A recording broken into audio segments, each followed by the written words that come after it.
Hey everyone, welcome to openlove101.com. Where is John? Where is John? I'm sitting over here. I get front and center today, and I'm super excited because we get to visit with Dr. Alyssa Webb-McCune. And she's a local, how do you define yourself? Is like just a therapist? Or therapist, technically it's licensed professional counselor. Licensed professional counselor here in Texas. Mm-hmm. And so I am super excited to kind of unwrap and get into her brain about the inner workings of relationship models and the differences and then how they're similar and just kind of the psychology behind this relationship model that we have. I'm excited. So without further ado, of course, John's going to want me to remind everybody to click blue bells and follow us and all that good stuff. So you guys have been with us long enough to know to do that. Anyway, so we're going to dig right in. And I have got so many questions. First of all, I'm super happy that you agreed to join us today to talk with us about some of the differences in some of the relationship models. First off, why don't you tell us a little bit about you and what you do in your practice and how it's significant and maybe different than other licensed counselors. Yes, absolutely. So I own a counseling practice that we're based in North Houston, but then also downtown Houston. But then we can see anyone virtually within Texas. And so I think one of the biggest misconceptions people have about therapy is it's like, oh, it's always stuck in the past and it's processing old stuff. And some of it is, right? Or it can be. But our focus on what we do because of our population is very action oriented and solution focused. Yes, I care about where you've been, but only because that's going to influence where you're going. And that really is our model and what we work with all of our counselors. And so we see this a lot, especially with relationships, is because we see people come in with hurts of old relationships they aren't in anymore, maybe the current ones they're struggling with. And I want to figure out what is the healthiest style and model of relationship that works for them moving forward. And this could be monogamy, non-monogamy. It really all works with the same approach, and which is why I'm really excited in talking about this. I love it so much. I actually got my doctorate in sex therapy because I wanted to really, really dive down deep into how do you find that inner connection and help couples in relationships and in sex and be able to live that most fulfilling life and not separate it from the rest of your life. So do you have couples that come to you without realizing that there's different relationship models? Mm-hmm. All the time, all the time. And it's one of my favorite questions to ask, honestly, is when they say, well, it has to be this way, or, well, of course. And there's that assumption. I was like, well, why? Like, is that something y'all agreed on explicitly that you want this? Or, well, they just should have known. Okay, did you have a conversation about it? Where did that should come from? And even within my monogamous couples, I love that challenging because really it's an entire just spectrum and gray, right? Of the different rules and expectations and boundaries. And so for me coming in without a set, this is how this has to look, right? Yes, you want to have values of honesty and integrity and all of that. But what that actually looks like played out can look different for everybody. As long as there's enthusiastic consent, everyone's on board, safe, sane, and consensual, anything's possible. So how often, what would you say the percentages of couples when they come in looking for some kind of guidance or when you ask them about the relationship model that they're in and the discussions that they had around that, what's the percentage of couples that are like, well, what are you talking about? What do you mean? Discussion about what? We're in this relationship model. What do you mean that there's... A lot. Yeah. A lot. We see this a lot around gender expectations and rules. Even if they grew up in similar environments, there's always the nuanced differences. And so that's one of the biggest that I see is, well, he's supposed to do this and I'm supposed to do this, or vice versa. Or when we look at money expectations or time expectations, career goals, there seems to be this mentality of, well, also what we kind of talked about in the beginning with dating is how it's always going to be. And that's something relationships and should be constantly evolving and changing and growing. And so if you're not having that conversation with your partner regularly, hey, what do you think? What are we doing in this area? Where are we going? Then you're setting yourself up for failures. You're setting yourself up for problems to pop up small, but then they get bigger. And, you know, we've talked a little bit now about relationship models, but maybe we should clarify a little bit about what we're talking about. You know, obviously, John and I, we're heavy into what would be considered swinging, you know, that consensual non-monogamous platform. But what other relationship models are out there that you help deal with for these couples? So I support all different types of relationship models. So I see my religious heterosexual monogamous couples, and then I also see my relationship anarchy, poly, BDSM, and kinky couples and all of that, and I approach it the same way. Everyone, no matter what style and model you have, it needs to be enthusiastic consent, know everything of what's going on, and consensual. And so we see all from this spectrum to we see a lot of polyamory as well. And that's actually something, if anyone comes into my practice as a counselor, I screen for in the hiring process, in that I want to make sure that they are knowledgeable and affirming and skilled in knowing how to work with a variety of relationship types, because it's so important to make sure that you are supportive across the board. So we see polyamorous couples, we see BDSM and kink, we're really heavy involved with that, swinging, and really the gray spectrum that is all of that. You know, with the clubs that we own, we do see a growing number of couples that are coming in that fall under that kind of poly umbrella. And so we do get questions about what the differences are. You know, what is different between a swinging couple and a poly couple? Can we touch on that a little bit? Yeah, there's not a research-based, evidence-based definition, of course, right? But the way that I mostly explain it to people is I put, obviously, the consensual non-monogamy umbrella, and usually you have, I say, like the extreme kind of swinger with heavy boundaries where it's very sex-focused. You see oftentimes maybe they don't never talk again, because some couples have we play once, we never play again. There's no crosstalk between genders. There's that, so it's more the sex-focused. And then over here, you have the poly-focused, which is poly defined as many loves. And so we're looking at more of the emotional relationship that comes first. And so I know a lot of poly couples are individuals that they date individually, and that's a really important part of that. And then it's the kind of same progression of what you would see in a traditional monogamous relationship of let's date, we're not having sex right away, we're connecting, we'll develop feelings and emotions, and then have sex when it feels appropriate. But I put it on a spectrum because what I find is that there's this weird meet in the middle, and someone may start here and go here, and then start here and kind of go here. And then it can constantly be changing and evolving depending on the time that the individual and couple has been in the lifestyle. And when I say lifestyle, I mean all of this, right? Time that they've been in the lifestyle, the progression of their relationship. It can also vary depending on their play partners that they meet. I see, and this is what we see a lot, is when people start out in swinging, they'll have these very strict boundaries, and then they meet a certain couple or certain people, and all of a sudden it upends their world. And that's, if I had to put a percentage, that's often what I see the couples or individuals coming in for and processing, well, what do I do now, right? What does this mean, right? I was okay with them having sex, but not falling in love. What does that look like? And so processing, well, how are you defining that? The weight, where's the security? What's this doing to your attachment style? And my approach is I work with a different model with marriage therapy, is I don't work with the traditional approaches, is mine is very confrontational, very blunt, very individual focused. And so I work in the, if you're having anxiety about it, let's advocate, let's have those hard conversations. But it's also up for the person who's having the anxiety to process through and regulate. Outbursts are not acceptable. You can still be upset, of course. Outbursts are not acceptable.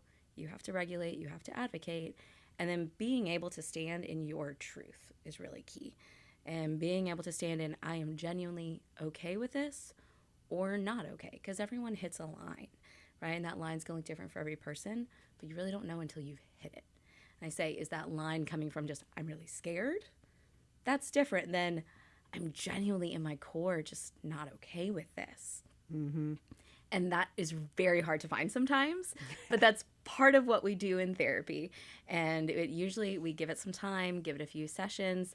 And sometimes we do see couples where one person's hit a line, the other hasn't. And so then you decide, do you want to come back to and figure out, okay, we can work within this limit, right? And can you enthusiastically agree there's going to be no resentment, there's no bitterness, no hard feelings? Or do you have genuinely different desires and it's time to part ways in the relationship? And that can be a tricky thing, which is Yes. because so often, couples when they hit that wall or they come up against something that is creating some kind of fear or anger or what the focus more often than not is outside of themselves. So both people within the couple can come into counseling with the motivation of, if you can you get my partner over here to change what they're doing so I can so I don't have to come up against this fear or this anger or my own insecurities. I don't really want to deal with my insecurities because I don't really feel like they're my insecurities, because all of a sudden they're being raised by what my partner's doing. So it must be something my partner's doing that's creating this. So yes. I really love that so much of your focus is on accountability and responsibility and the value and the growth that comes by tapping into that. Yes. But that is a hard thing. When you're in the middle of that, it's hard to see that. Oh, it is. It is. And part of that, kind of getting into the psychology of it, is we see relationship threats as a physical threat. Our brain processes it the same exact way. So I say your spouse saying, hey, I want to talk to you about opening our relationship, and a bear attacking you in the woods, same response in the brain and body. And we see that. Yeah. So I always say it's not cliche that a therapist tells you to take deep breaths. What we're trying to do is lower your heart rate, lower your adrenaline, get your frontal and prefrontal cortex back online so you can actually have a calm conversation. I actually sometimes have people wear heart rate monitors in session, or I'll tell them to watch their active watch if they have one and go, okay, if it hits like in that fat burning zone, you're accelerating, we're stopping. We're taking a timeout. 2 minutes to take a deep breath, and then we're coming back. And it's the coming back that's really key. So, kind of keeping that in mind, with talking about just the drastic spectrum of people that you deal with, what would you say is, from a psychology standpoint or psychiatry standpoint, the difference between couples that are in your more traditional monogamous relationship and those that seem to seek the outside, the relationship connections, at whatever level that is. Right. Is there like a psychological difference between those couples, or is it just like, what makes some people just like, absolutely not, I'm just going to go this way, and that some couples are like, oh, I kind of like, that it takes a village kind of mentality, right? Yeah. And we can just kind of grow with that. Yeah. Or is there? It's yes and no. And even in each of those categories, I would split those up with two, of intentional and unintentional. So we have the couples who are in monogamous relationships and they genuinely choose it, right? And that's actually a question and kind of a therapeutic tool I use a lot of times, is whenever couples are coming in monogamous relationships, and I'll be like, well, what if they were dating somebody? Like, what would that look like? Actually, an intervention I use a lot is each of them has to create a dating profile for themselves. They don't actually post it anywhere. We just write it down, and it's a self-confidence thing. It's a self-awareness, but then also we do some anxiety tolerance with the partner, especially if they're getting close to, okay, we might do divorce. What does this look like? Hey, this is a reality check, right? This is what it could look like. Now, some couples I'd be like, actually, I don't care. Okay, well, that's a different conversation, right? Right. But some, they've thought about it, we've discussed it, and they're like, at the end of the day, I don't have any desire, right?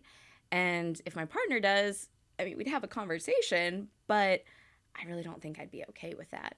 The biggest difference of what I look for is the level of anger and anxiety. If there's a high level of anger or high level of anxiety when we continue talking about it, usually that's more emotional based than a calm reassurance. Referencing back to what I was talking about before, that anxiety response of, no, we can't do this, versus, no, like this just doesn't feel good in my system, right? Yeah. For the couples that are in the lifestyle and exploring, I see two different. One, it's a impulsive, they usually have a lot going on. Well, this can fix everything, which is a huge no. I work with couples sometimes up to a year to prepare before they get into the lifestyle. And then we continue on for a few months afterwards and then check in periodically as well. And the rate of success we see in those couples is amazing, just because we go through everything. We overturn every single thing in their relationship about expectation of sex and money and boundaries. And I tell them what we're doing is not setting hard and fast rules for the rest of your relationship. What we're doing is helping you learn questions to ask, right? How to deal with difficult conversations, how to deal with your own anxiety, and being able to tell the difference in themselves of an anxious response and a steady, sure response. The couples that I see it really working for, especially if they're able to go into it pretty seamlessly, they usually had past experiences or exposure where they had to do a lot of anxiety regulation. Usually them and their partner have already been through difficult things together, maybe not lifestyle, but other things. There's a high level of security in the relationship, and that's where we see them most set up for success. Wow. I'm looking at John. I'm just thinking, because when John and I got together, he had a lot of experience in the lifestyle. I had zero, and so I was hesitant at the beginning, just because it was so new, and I was trying to like take in information and let it really attach and help me through that. But there were a lot of instances where I was definitely treading water and didn't know the whole thought of like, oh, I could have talked to somebody before. And maybe, because you don't know what to ask. Right. If you don't know what's going to be going on. So, I mean, what a great advantage some of these couples have in heading that off at the pass. Like, because you're not going to know. No. And I mean, unless you have a pretty strong personality or you're not afraid to look at yourself in those instances, it can feel like you've slammed yourself up against the wall and you're like, absolutely not. And then in those instances, it can be really sad because then you miss the side of yourself that you don't get to explore and possibly learn from and grow through and find out differences, because we don't understand so often how deeply ingrained we are in how we were taught. And so because it's so deep, it just feels like it's natural. Like, exactly. I'm just automatically like this, not I was taught to behave this way or to have this thought pattern about how a relationship or a successful relationship is supposed to look like. And then of course society backs that up. So if you alter from that, there's a lot of other things, not just personal experiences that you go through, but the backlash that can come from society, from friends, from family, professionally. Yeah. How do you help couples through that as well? It is a risk analysis, and I'm never going to be someone who says, you have to be open 110% with everybody. I am. That's just me and my psyche, but that's also part of my business model because it's marketing. But there are some couples that we look at it and go, they have to have a high level of discretion.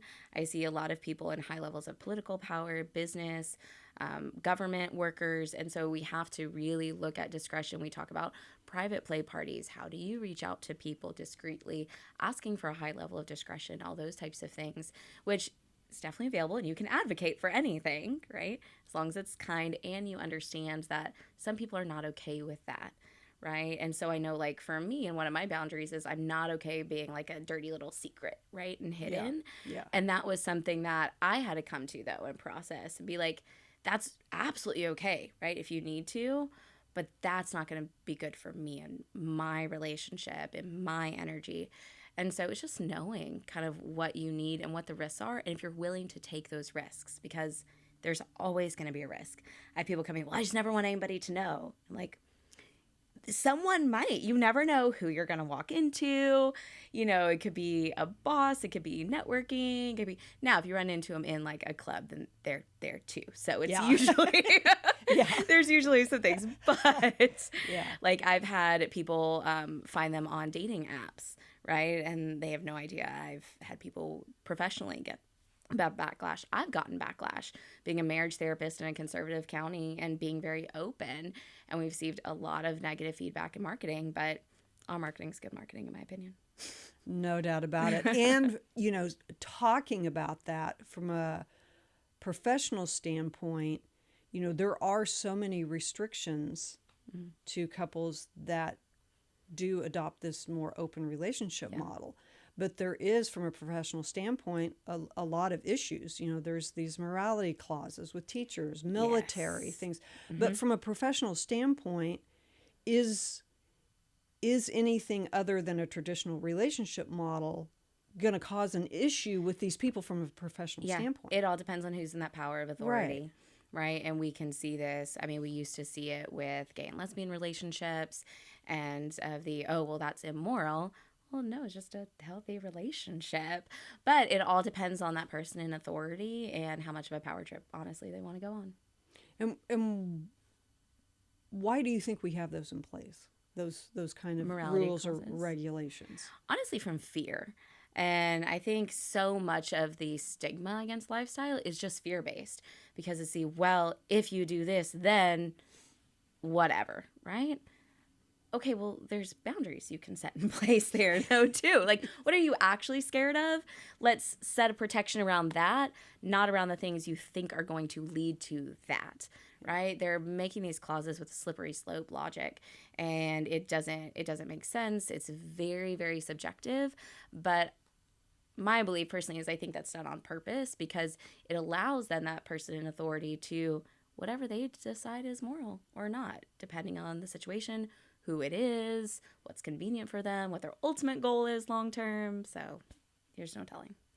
If you had 1, 2, or 3 top tips that you could share with our audience on creating that really good, healthy, solid, peace-centered relationship with someone else, what would those be? What would those look like?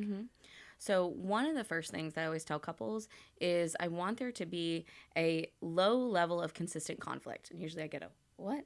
But what I want is that every single day there should be, or almost every day, there should be a, hey, that really kind of bugged me, right? Or do you mind change that? Nothing to do with lifestyle, nothing to do with sex, but just being open instead of brushing under the rug. One of the biggest red flags I see in couples is when they come in and 2-3 weeks later and they're like, oh, it's everything fine. We didn't have any tough conversations. I was like, well, I know y'all were not perfect for 3 weeks.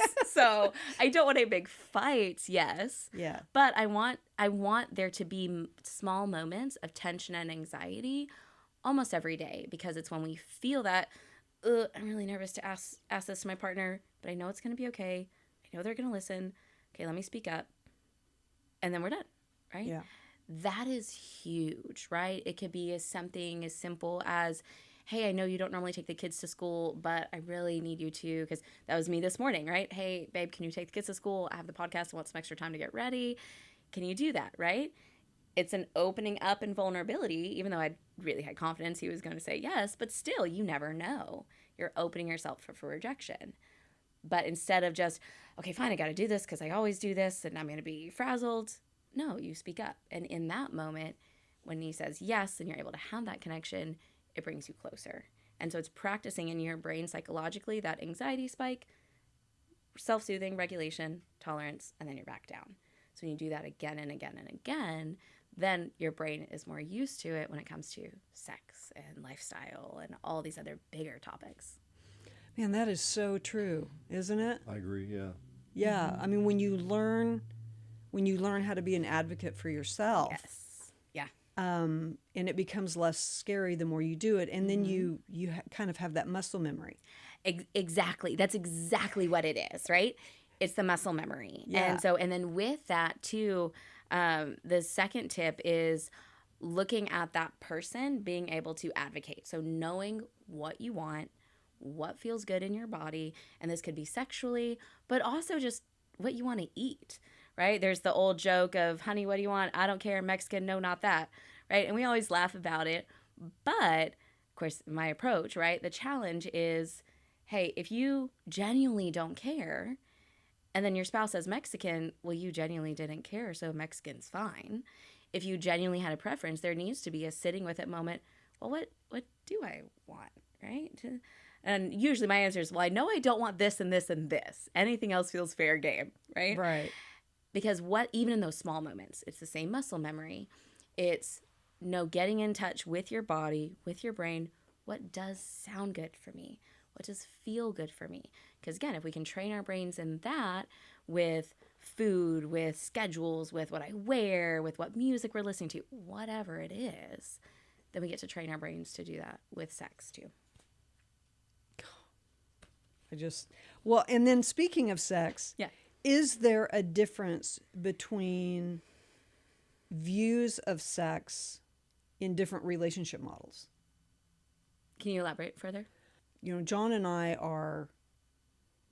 we would be classified as swingers. Mm-hmm. And we have dipped our toe in the poly, Mm-hmm. but I got too much in the way of that. But that's that's probably a whole other video.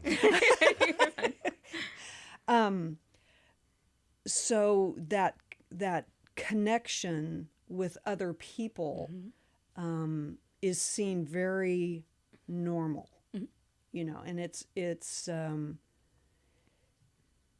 almost like my view of my sexuality changed when I changed my relationship model. Okay, I see what you're saying. Yeah. Right. So, in my other, because I was married before.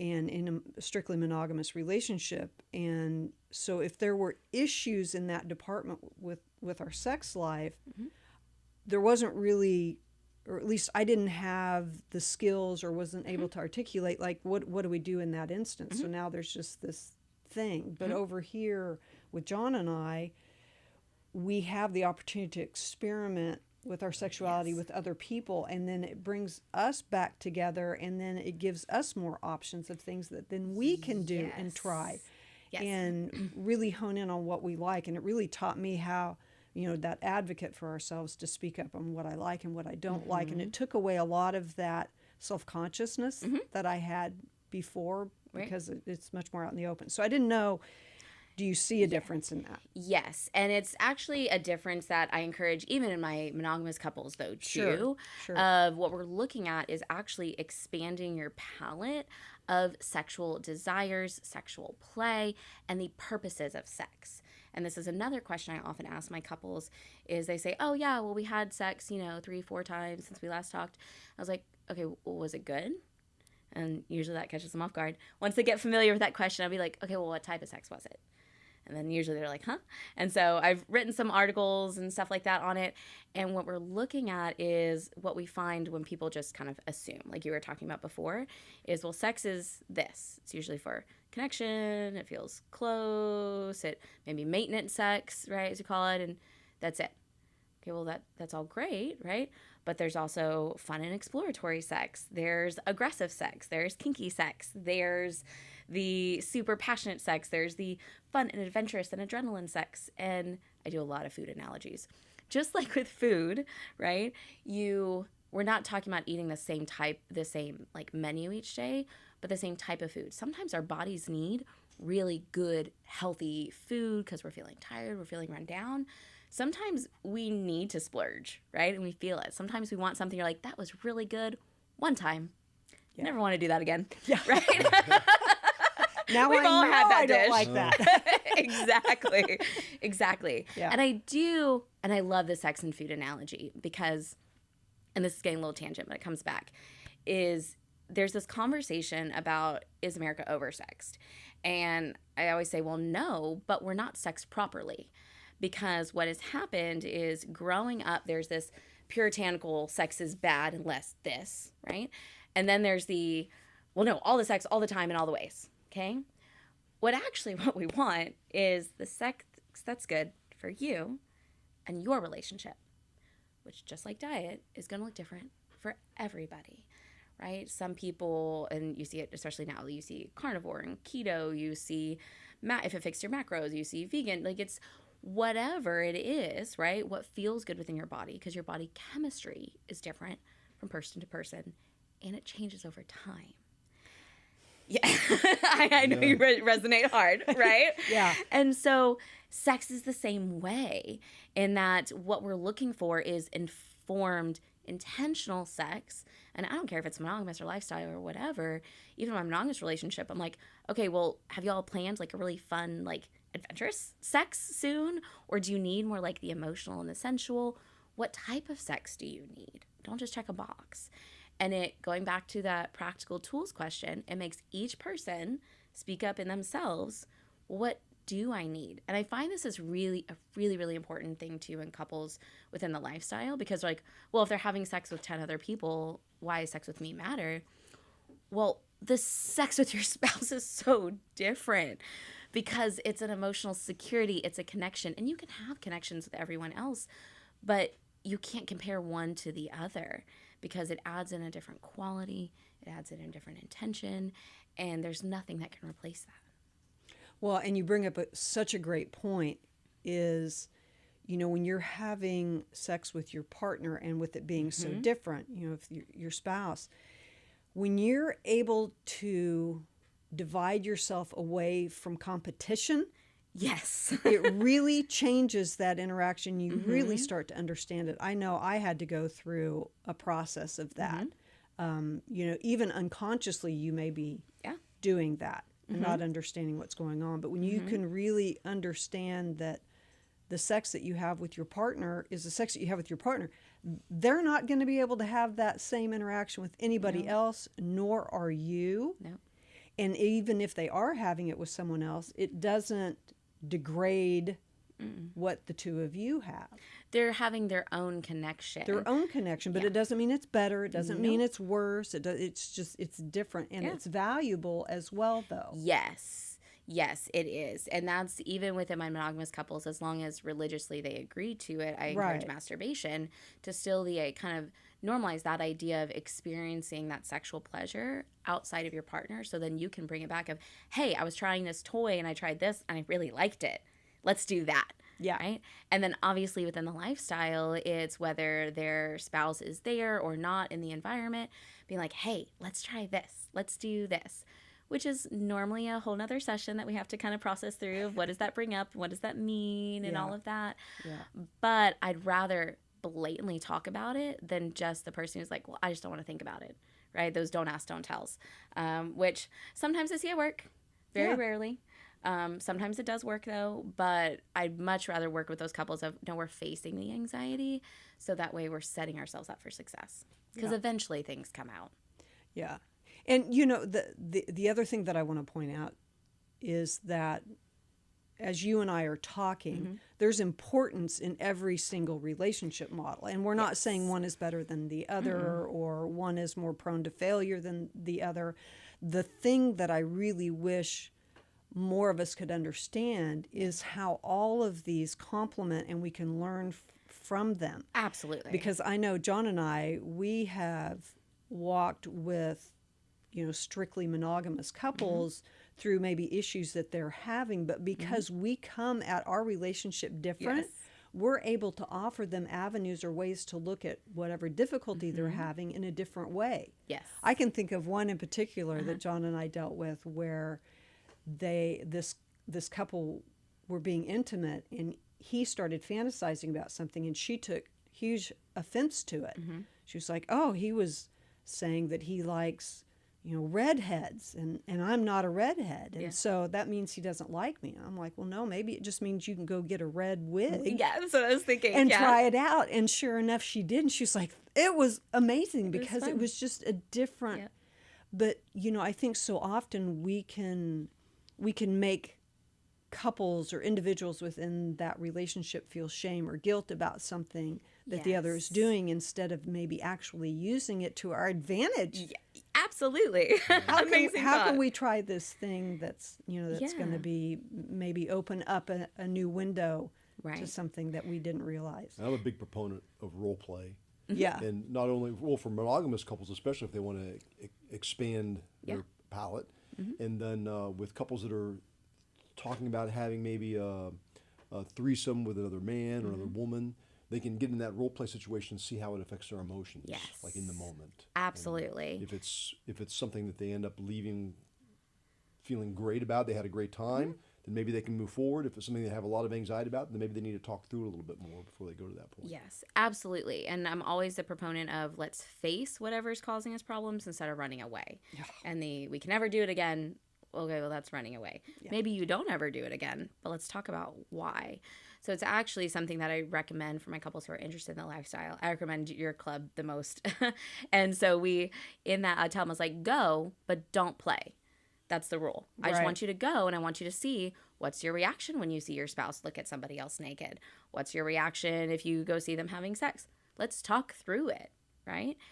And then we do a gradual calculated progression, because what I see often is when someone jumps in and plays the first time, especially if there's not all that preparation, it doesn't mean they're set up for failure. There's a whole lot more work to do. And it's very difficult to disentangle I saw my wife look at someone else for the first time and she had sex with that same person 30 minutes later. And well, that's a lot to unpack, right? That's a lot. Let's do it one at a time, right? And so it's very calculated. So is there anything that you want to share that I've missed asking, or? I think one of the biggest things that I tell all my couples that I use in my own relationship is at least every single quarter, because it's what we do in business, every single quarter doing a relationship evaluation. And so it's, hey, how are we doing? And this isn't just sex. It's finances, it's kids, it's business, it's long-term goals, but then also sex and lifestyle and relationship quality, right? How do you feel close? Do we feel like there's some distance? Are we kind of putting sex on the back burner? Do we want to change things up? And what this does is by taking it out of date nights, right? Because I want your date nights to be fun and connecting and close. I want this to be, some people make it as formal as a business meeting, right? I'll generally do like, hey, let's do a relationship check-in. We haven't done it in a while. And it's how are we, right? And I think that's one of the biggest proponents, because touching on what we mentioned earlier, relationships are and should be constantly changing, constantly evolving. And what I would much rather is a couple be able to catch that really early on and then be able to make the adjustments as needed versus, oh no, it's fine. Oh, And then boy. a year, 2 years later, all of a sudden, all this is blowing up, and it didn't have to be a blow up. All we had to do is catch this really early. Yeah, I agree. John, did you have anything that you wanted to ask? I wanted to add that Add. it was a fantastic interview. You did a great job, and Thank you. you were amazing. Look forward to talking to you some more. Thank Yeah. you. I'm excited. Well, and I want you, again, you kind of introduced yourself this morning, but how do people get in touch with you? Yeah. I mean, I know we'll put all of the links and stuff Right. below in this, but just let everybody know, because I love it. No, I'm excited. So we actually have 2 different ways that we can work with people now. Is one, the traditional counseling or therapy. And I have, again, a team of counselors that they're all affirming. We can see virtually anyone within Texas, but then also 2 locations in Houston. But then with working with so many lifestyle couples, we did start a relationship advisory program. And so what that is it expands beyond therapy. So it's not for people who are at divorce's door, but they're like, hey, I'm really interested in this. I don't know, or I've been starting to do it, but I kind of want, some success. And so in there, I meet with them every single month. And then we actually do live every single week voice messages. Hey, how'd this go? What this look like? And so we find that's really setting couples up for success. And I can see anyone within the world there. And so that's just a way that we can reach out. Natural Balance Counseling is our therapy practice. And then Mental Balance Coaching and Consulting is the other one. But I can send you the information so people can find the emails. But I love it. Like working within relationships and sex and helping people feel empowered in that is genuinely my passion. Since the time I was young, relationships always fascinated me. I love the relationship that I have with my husband that we've developed. And I just really wish that more people were able to experience that level of just fulfillment and self-satisfaction. Oh, I couldn't agree more. thank you everyone for joining us today, and we will have information for Dr. Alyssa Webb-McCune on the site below, and we look forward to seeing you guys again. Thank See you ya. so much. Great job, Jackie. And if you like that video, please click the button below, subscribe to our YouTube channel. We'll give you plenty of more. Plenty of more? Kidding me?